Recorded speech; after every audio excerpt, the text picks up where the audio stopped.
한 번 더 기도하겠습니다. 하나님 아버지, 이 시간 저희들 하나님의 거룩한 사람으로 예배를 드리는 사람으로 선택해 주시고 또 하나님 은혜 베풀어 주신 것을 감사합니다. 이 시간 하나님의 말씀만 힘있게 나타나는 귀한 시간이 되도록 복을 빌어 주시옵소서.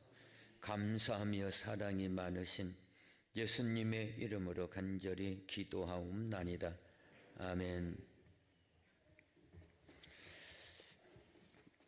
아주 오래 전에 고향에 있는 친구 하나가 찾아와서 저녁 늦은 시간에 식사로 음식점에 간 적이 있습니다.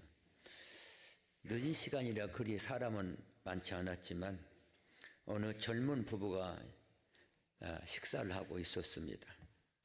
그 부부는 어린아이를 데리고 있었는데 이 아이가 좀 개구장인 거예요. 소리를 지르면서 음식점 넓은 온 호란을 돌아다니면서 아주 소란을 피우고 있었습니다. 그래서 여러 사람들이 아주 불편하게도 했는데 젊은 부부는 자기 아기가 귀여웠던지 제지하고 막으려 하지도 않았습니다. 근데 이 아이가 소란을 부리다가 실증이 났는지 엄마 아빠한테 돌아와서 이놈아 이놈아 하면서 엄마 아빠 그 뺨을 찰싹찰싹 때리는 걸 봤습니다. 그래도 그 부부는 그 아기를 아주 귀엽게 받아주고 있습니다. 같이 갔던 고향 친구가 성격이 좀 교팍해서 그 아이에게 좀 책망했어요. 너희는 엄마 아빠 때리면 못 써 하고 좀 뭡니까 얼굴을 좀 흉하게 만들면서 이놈해 하고 좀 알려줬더니 그 젊은 부부가 대신 말하기를 아직 어려서 그렇습니다 하고 이렇게 아이를 두둔한 거 봤습니다. 3살 버릇이 80살까지 간다고 이런 아이들이 자라서 장차 부모를 폭행하는 그런 사람이 될 수도 있는 것입니다. 자녀들이 잘못되는 것은 잘못되게 태어난 게 아니라 그 부모들이 잘못 가르쳤기 때문에 그렇습니다. 그래서 유태인들은 자기들이 계획하는 일이 실패로 끝나면 교육이 잘못된 것이다 이렇게 생각을 했습니다. 그들은 로마군이 예루살렘에 쳐들어왔을 때에도 로마 군인을 원망하는 것이 아니라 로마 군인들이 교육을 잘못 받았기 때문이다 이렇게 생각을 했습니다. 유태인은 무엇보다도 교육을 중요하게 생각했고 그 중에 자녀 교육을 가장 중요하게 생각을 했습니다. 본문의 말씀을 세마 본문이라고 합니다. 세마 본문. 세마라 한 말은 듣다는 말인데 이게 그 명령형이 샤마라고 하는 그 말의 명령형이 쇠마입니다. 쇠마 이스라엘이여 들으라 하는 뜻입니다. 처음에는 신명기 6장 4절 한 절만 쇠마 본문이라고 했는데 나중에는 4절에서 9절까지 포함시켰고 시간의 흐름에 따라서 신명기 11장 13절에서 21절 그리고 출애굽기 13장 2절에서 10절까지 쇠마 본문으로 추가시켰습니다. 유태인들은 모든 성경보다도 이 쇠마 본문을 아주 귀중하게 생각해서 하루에 2번씩 암송을 했다고 합니다. 쇠마 본문의 중심 내용이 무엇이냐? 내 자녀를 가르쳐라 이 말입니다. 쇠마 본문의 중심 들으라고 말씀하시고 내 자녀를 가르쳐라 이렇게 말씀합니다. 여러분 자녀들을 낳은 것으로 끝나는 것이 아니라 자녀들을 잘 가르쳐야 될 줄로 믿습니다. 영국의 철학자 베이컨은 아는 것이 힘이다. Knowledge is power. 권력이나 창이나 칼이 힘이 아니라 아는 지식이 힘이다, 그렇게 말했습니다. 옛날부터 우리나라 부모님들은 이것을 잘 알고 있었던지 어떤 나라 사람들보다 자식에 대한 교육열이 높습니다. 그래서 온갖 고생을 다하면서 자식들을 가르쳤고 조상 대대로 물려받은 땅, 논밭을 팔아가면서 자녀들을 가르쳤습니다.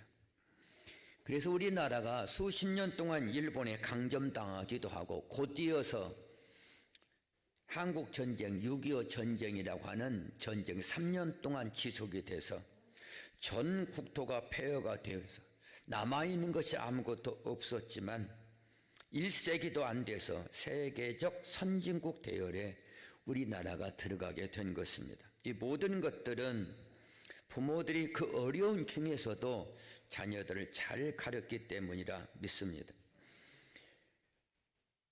여러분, 자녀들은 가르쳐야 되는데 가르치되 잘 가르쳐야 됩니다. 잘 가르쳐야 된다. 본문에는 잘 가르치는 법을 말씀하고 있습니다. 잘못 가르치는 것은 차라리 가르치지 않는 말 못합니다. 하나님께서는 본문에서 내 자녀를 가르치라 아주 강력하게 말씀합니다. 오늘은 어버이 주일을 맞이해서 내 자녀를 가르치라는 제목으로 말씀을 드리려고 합니다. 이 말씀을 듣는 사랑하는 성도 여러분들이 자녀들을 잘 가르쳐서 가정도 복되고 자자손손이 복된 여러분들이 되시기를 주의 이름으로 축원합니다.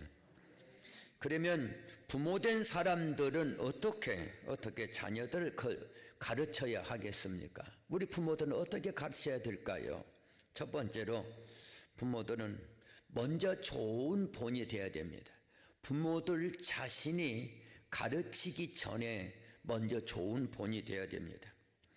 교육학에서는 자녀들이 학교에서 배운 것이 3%라고 해요. 유치원에서부터 대학까지 나오는데 많은 걸 배운 것 같지만 일생 전체를 통해서 보면 3%밖에 되지 않고 학교 이외에 다른 데서 배운 것, 친구를 통해서, 이웃을 통해서, 또 여러 가지 직장에서 살면서 배우는 것이 2%고요. 나머지 95%는 부모들에게 배운다고 그럽니다. 부모들의 가르침이 중요한 거죠.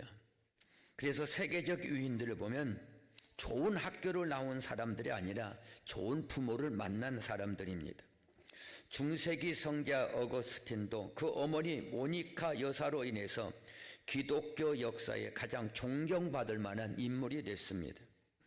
1000가지 이상을 발명해서 발명왕이라고 하는 별명을 가진 에디슨도 좋은 부모를 만나 세계적인 발명가가 되었습니다.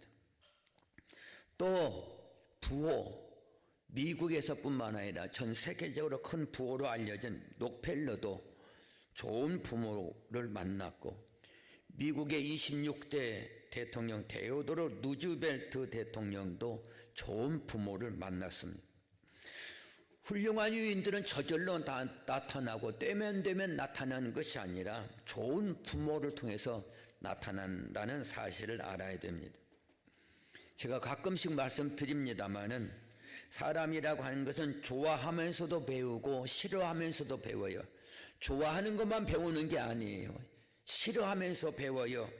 좋아하는 것만 닮아가는 게 아니에요. 싫은 것도 자기도 모르는 사이에 닮아갑니다. 한 예를 들어보면 시집살이를 지독하게 한 며느리가 나중에 시어머니가 되면 자기는 많은 고생했기 때문에 시집살이를 안 시킬 것 같은데 그 시집살이를 했던 사람이 더 많은 며느리한테 시집살이를 시킨다고 합니다. 날마다 술 마시고 집에 들어와 행패를 부리는 아버지 슬하에 자란 아들, 얼마나 고생이 많아요. 그렇잖아요. 얼마나 그 집에서 산인하고 많은 어려움을 겪었겠습니까? 나는 절대 저렇게 되지 않아야 되지, 이렇게 말을 하는데 나중에 성장해서 보면 아버지와 똑같이 술 마시는 사람, 집에서 들어와 행패 부리는 그런 사람이 된다고 합니다. 무슨 말이냐면 인간이라고 하는 것은 좋아해서도 닮고 싫어하면서도 자기 자신도 모르게 닮아가고 있기 때문에 그렇습니다. 그래서 무엇보다도 자녀들에게 무엇을 가르치길 원하고 자녀들이 잘 되기를 원하는 사람들은 먼저 부모들이 좋은 본이 되어야 될 줄로 믿습니다. 5절에 보니까 너는 마음을 다하고 뜻을 다하고 힘을 다하여 내 하나님 여호와를 사랑하라. 부모들이 자녀들에게 하나님을 사랑하는 좋은 본을 보여주라 이 말이에요. 이 본을 보여주면 자녀들도 어떻게 해요? 자녀들도 부모님처럼 하나님을 사랑하는 사람, 하나님의 사람, 이 시대에 필요한 그런 훌륭한 사람으로 되어진다는 바로 그 말씀입니다.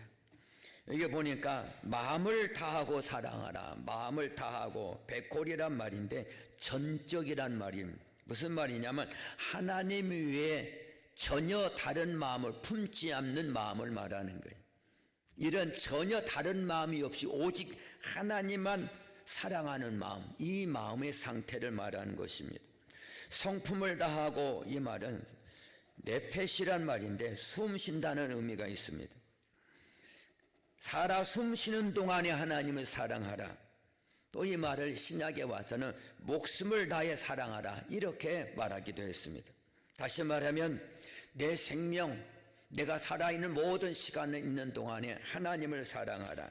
힘을 다하여 사랑하라. 힘이란 말은 메오드란 말입니다.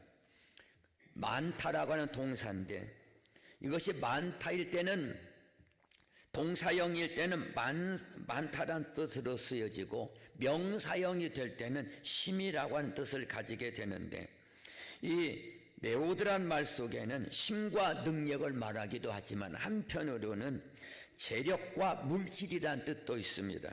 그러니까 내 힘을 다하여 사랑하라 이 말은 내가 육신적으로 가지고 있는 물리적인 모든 힘을 다해 사랑하고 네가 소유하고 있는 모든 재물, 물질을 다해서 사랑하라 그런 뜻이 되는 것입니다.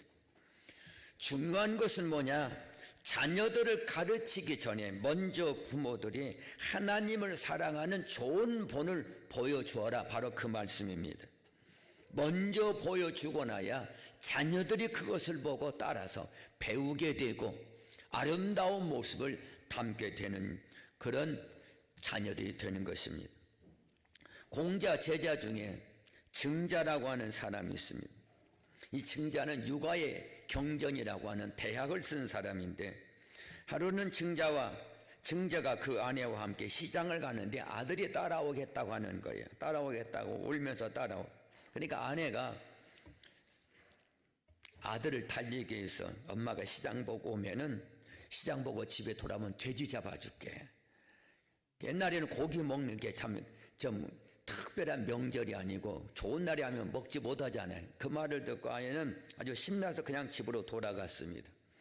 그 후에 증자가 아내와 함께 시장을 보고 돌아와서 아내에게 돼지를 잡으라고 합니다. 돼지는 옛날에 큰 집안의 재산이었거든요. 함부로 잡을 수 없잖아요. 돼지를 잡으라고 합니다. 그러니까 그 아내가 아니 아이가 시장을 따라온다고 해서 그를 달래기 위해서 그냥 장난으로 한 말이지 정말로 돼지를 잡겠다는 말이 아닙니다. 알려주니까 증자가 이렇게 말합니다. 아이는 장난의 대상으로 말하는 것이 아니라 아이는 장난으로 말하는 그런 대상이 아니고 아이는 아는 것이 없기 때문에 부모들이 말하는 그대로 배우고 가르침을 받는 것이요. 그래서 지금 아이를 속이면 그 아이에게 거짓말을 가르치는 것이 됩니다. 이렇게 말하니까 증자 아내가 어쩔 수 없이 돼지를 잡아서 아이에게 이게 뭡니까? 주었다는 그런 이야기가 있습니다. 뭐냐? 좋은 본이 먼저 돼야 된다. 말 한마디라도 행동 하나라도 좋은 본이 돼야 된다. 부모가 먼저 이런 모습을 보여주어야 된다 이 말입니다. 선행, 후원이란 말이 있습니다. 먼저 실천하고 그 후에 말하라. 어떤 말을 하기 전에 아무리 좋은 말이라 할지라도 먼저 내가 좋은 본을 보이는 것, 좋은 모습을 보여주는 것을 잊지 말라 이 말입니다. 자녀들에게 올바른 태도를 가르친다고 하면서 부모들은 날마다 불규칙 생활을 한다고 한다면 소용없는 가르침입니다. 자녀들에게 공부하는 습관을 가르친다고 하면서 부모는 날마다 도박이나 하고 술이나 마시고 헛된 세월을 산다고 한다면 역시 헛된 가르침이 될 수밖에 없습니다. 성도들도 마찬가지입니다. 자녀들이 신앙 갖는 자녀, 믿음의 자녀가 되기를 소원한다고 한다면 하나님을 사랑하되 마음을 다하고 힘을 다하고 뜻을 다하여 하나님을 사랑하는 모습을 먼저 보여주어야 된다. 그러면 이 모습을 보여주면 자녀들은 저절로, 믿습니까? 그 모습 하나가, 그의 부모들이 살아가는 그 생활의 태도 하나가 자녀들에게 큰 가르침이 되기 때문에 자녀들은 하나님을 섬기는 믿음의 자녀들이 될 줄로 믿습니다. 자녀들을 가르칠 때는 먼저 부모들이 좋은 본을 보여주어야 되고, 두 번째로는요, 하나님의 말씀을 부지런히 가르쳐라고 했습니다. 하나님의 말씀을 부지런히 가르쳐라.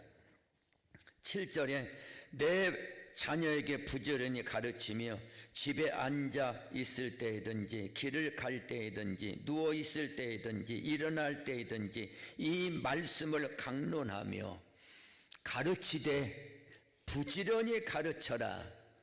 부지런히 가르쳐란 말 속에는 두 가지 의미가 있어요. 열심히 가르쳐란 말이에요. 되는 대로 가르치는 것이 아니에요. 열심히 가르치고 반복해서 가르쳐라 이 말입니다. 어떤 교육이든지 열심히 가르치지 않고 반복해서 가르치지 않으면 교육의 효과가 나타나지 않습니다. 어린아이들 마음은 어떤 마음이냐? 하얀 도화지 같은 마음입니다. 그 마음의 도화지에 어떤 그림을 그리느냐에 따라서 그 아이의 인생이 달라지고 그 아이의 운명이 달라지게 되는 것입니다. 아이들 마음 새하얀 도화지, 깨끗한 도화지라면 우리 어른들은 수많은 낙서가 많이 이렇게 저렇게 많이 쓰여지고 이런저런 그림들이 많이 그려진 그런 도화지와 같습니다. 그 외에는 아무리 좋은 걸 그려도 드러나지도 않고 흔적이 없는 것입니다. 중요한 것은 뭐냐면 이 어린아이의 새하얀 도화지 위에 잘못된 그림을 그리기 전에 먼저 하나님의 말씀으로 좋은 그림을 그려라. 믿습니까? 하나님의 말씀으로 좋은 그림을 그려야 돼. 부지런히 열심히 되풀이하면서 좋은 그림을 그려라 이 말씀입니다. 그러면 자녀들이 복되고 훌륭한 자녀들이 될 줄로 믿습니다.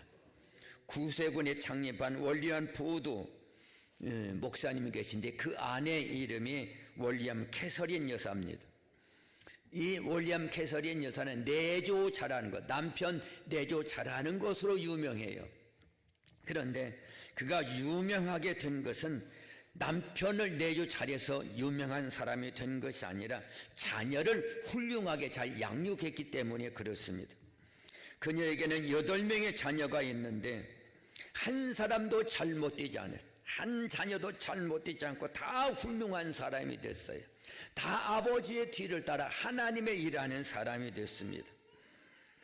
그래서 많은 사람들이 이 캐서린 여사를 부러워해요.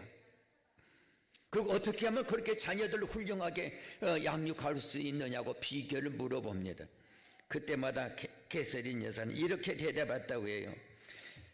제가 자녀들을 훌륭하게 양육할 수 있었던 것은 항상 악마보다 앞섰기 때문입니다.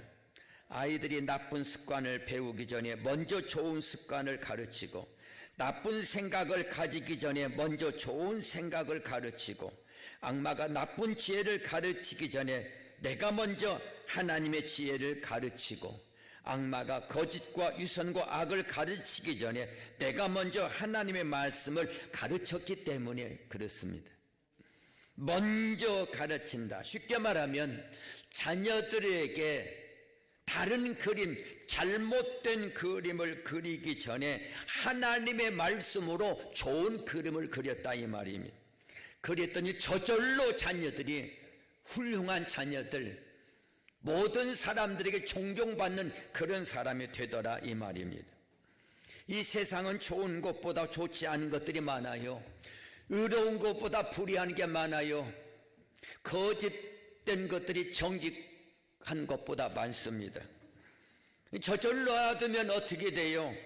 이런 것들의 영향을 받을 수밖에 없습니다. 우리 교회 옥상에 보면 작은 밭이 있어요. 근데 이 밭을 가만히 보면서 내가 느낀 건 뭐냐면, 뭐 꽃이라든지 채소 이런 것은 잘 보살펴줘도 안 돼요. 잘못하면 죽어요. 잘 보살펴도. 어제도 집사람과 같이 꽃나무 뭡니까? 고추나무도 사오고 오이나무 사왔네. 잘못하니까 오이나무가 또 부러졌어요. 모종한 게 또 부러졌어요. 2개나 부러졌어요. 잘 관리해도 그렇습니다. 근데 잡초들은 심지도 않는데 자라요. 가꾸지도 않는데 무성해요. 이상하죠? 잡초들은 그래요. 한여름처럼 밭에서 김을 매는 여인들은 다 뭐 하는 거냐? 잡초들을 제거하는 사람들입니다. 하루라도 잡초를 제거하지 않으면 그 곡식들이 있는 채소밭이 잡초밭이 되고 풀밭이 되고, 풀만 무성, 잡초만 무성하게 되기 때문에 그렇습니다. 매일마다 나와서 이렇게 김을 매는 것입니다. 여름날 여인들이 부지런히 잡초를 제거하는 것처럼 성도들도 하루도 빠지지 말고 자녀들을 쉬지 말고 부지런히 하나님의 말씀을 가르쳐야 된다. 믿습니까? 반복해서 가르쳐야 된다. 그렇지 않으면 잡초처럼 세상에 잘못된 것들이 자녀들에게 들어와서 잘못된 길로 잘못된 생각을 가지게 되고 잘못된 생활을 하게 되는 것입니다. 여기 보니까 집에 있을 때이든지 길을 갈 때이든지 누워있을 때이든지 일어날 때든지, 무슨 말이요? 장소에 상관없이 시간에 상관없이 부지런히 가르치란 말이에요. 반복해서 가르치란 말입니다. 그러면 그 자녀들은 30배, 60배, 100배의 결실을 맺는 훌륭한 자녀들이 될 줄로 믿습니다. 마지막 3번째로 자녀들에게 가르친 말씀이 생활로 연결되게 해야 됩니다. 가르친 말씀으로 끝나는 것이 아니라, 가르친 것으로 끝나는 것이 아니라 그 배운 바를 생활로 연결되게 하는 그런 일을 부모들이 해야 될 줄로 믿습니다. 8절에서 9절에 보니까 너는 또 그것을 내 손목에 매여 기호를 삼으며 내 비간에 붙여 표로 삼고 또 내 집 문설주와 바깥문에 기록할지니라.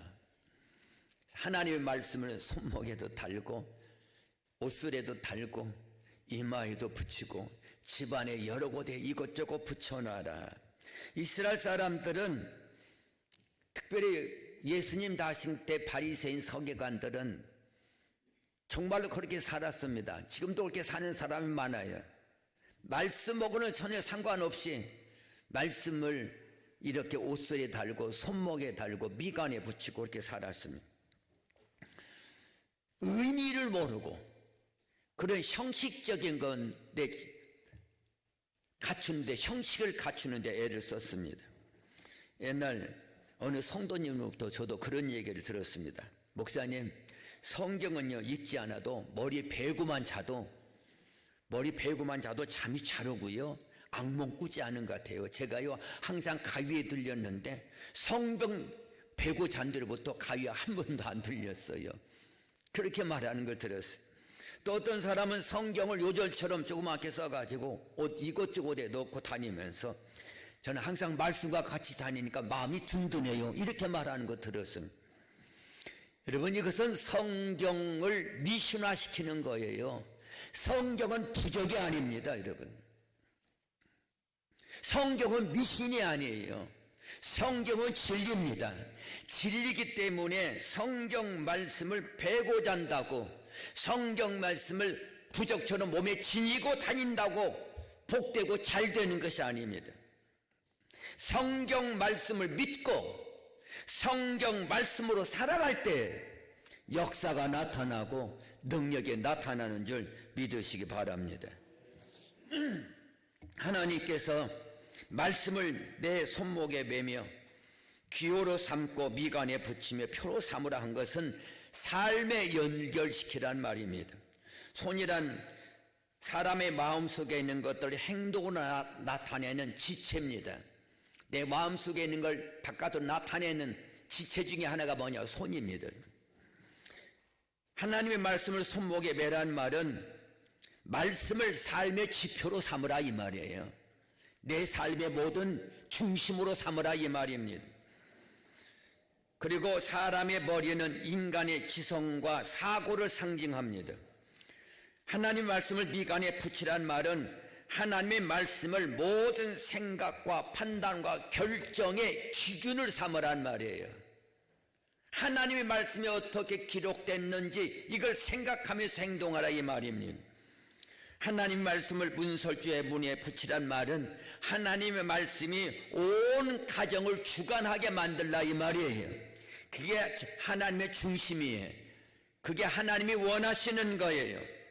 전적으로 말씀드리면 하나님의 말씀을 보는 것으로 끝내지 말고 하나님의 말씀을 믿고 하나님의 말씀을 듣고 믿고 그대로 행하는 것, 생활로 옮기는 것이 중요하다 이 말입니다.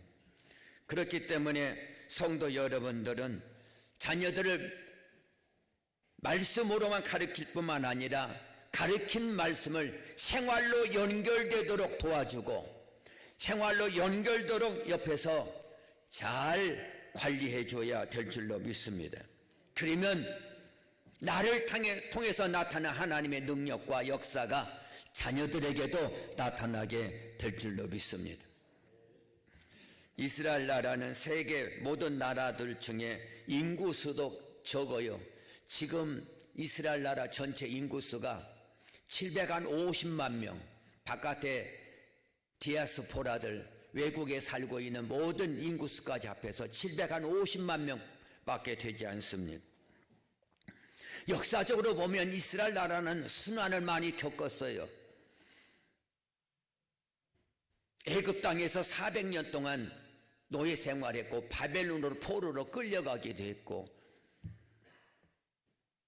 예루살렘이 멸망할 때는 100만 명 이상이 죽었습니다. 최근에는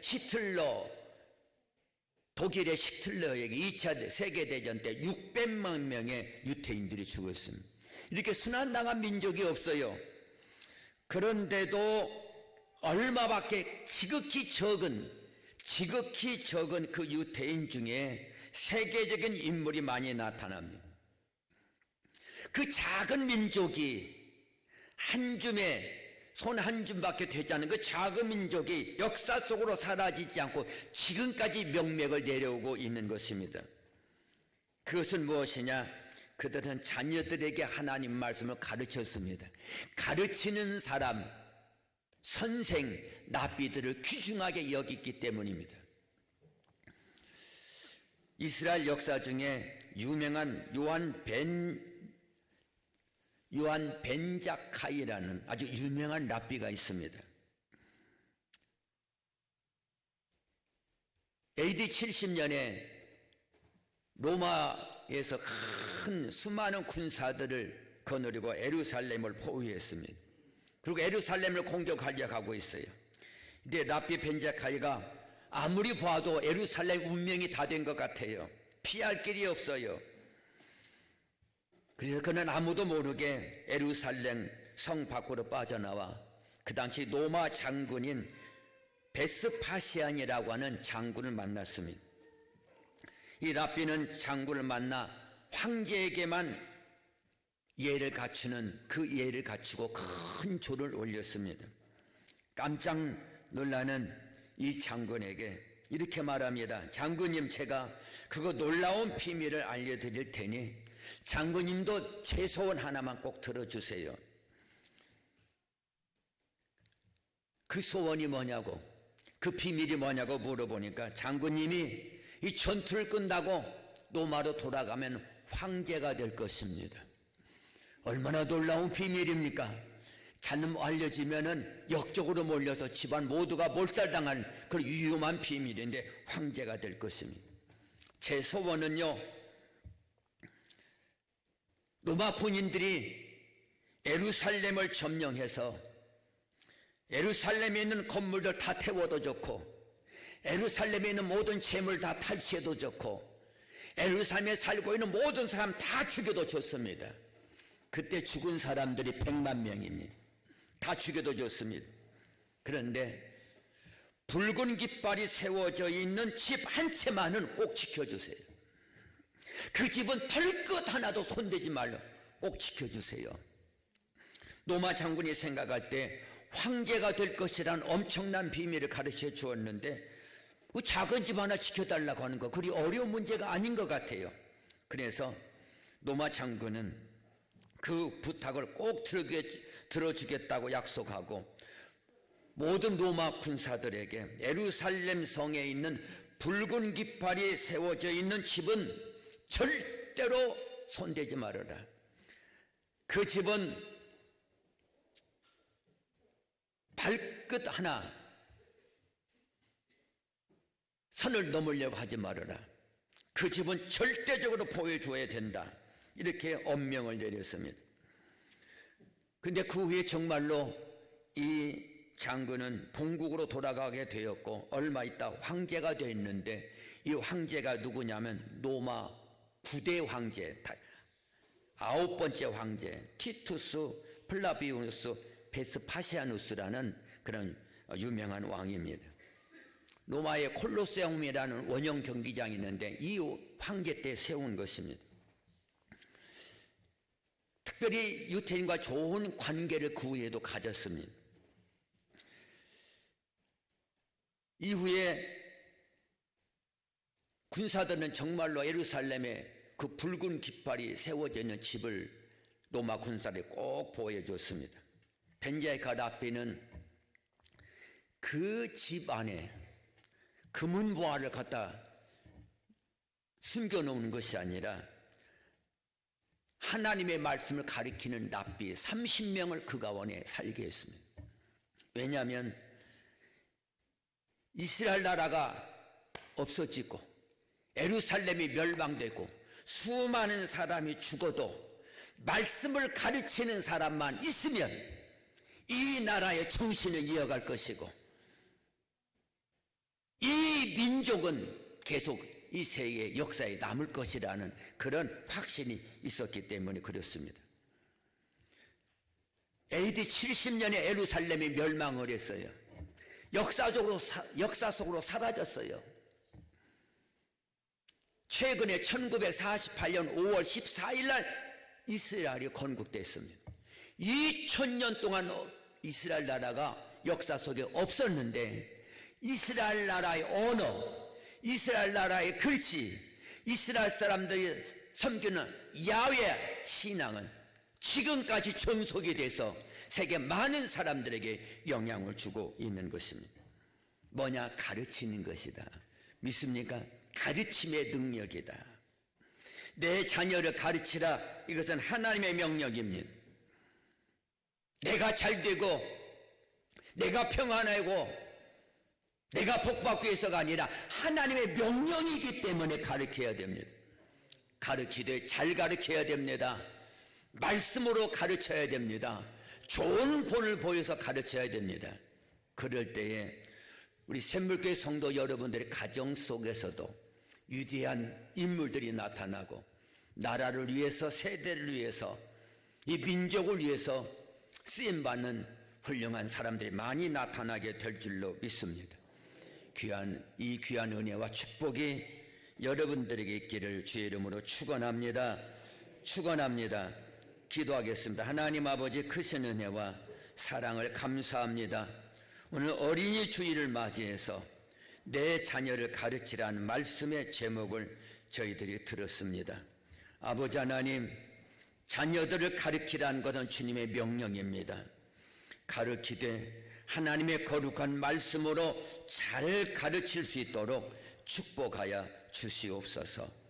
아버지 하나님, 자녀들을 말씀으로 잘 가르칠 때에 그 자녀가 장차 주님의 말씀하신 대로 나라를 위해, 민족을 위해, 이 세대를 위해, 주의 교회를 위해서 아름답게 귀하게 쓰임받게 될 줄로 믿습니다.